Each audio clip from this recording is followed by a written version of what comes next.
Most men don't lack motivation, they lack standards. They wait until they feel like acting.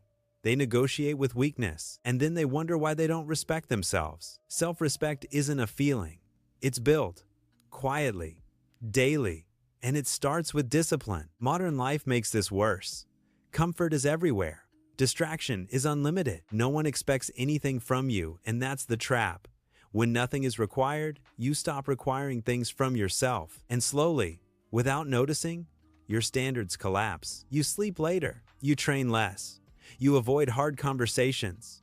You tolerate habits you once promised you wouldn't, not because you're weak, but because you stopped enforcing rules. Discipline isn't punishment. It's self-respect in action. It's the decision to keep promises to yourself, especially when no one is watching, especially when it would be easier not to. Every disciplined action sends a signal. I can trust myself.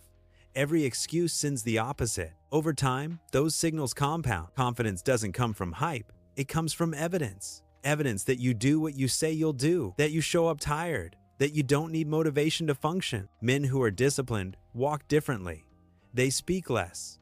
They don't rush to prove themselves because they already know who they are. Here's the rule most men miss. You don't rise to motivation.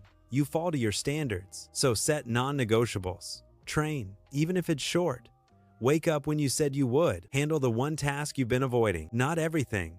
Just one thing done properly. Discipline doesn't require intensity. It requires consistency. No one is coming to save you.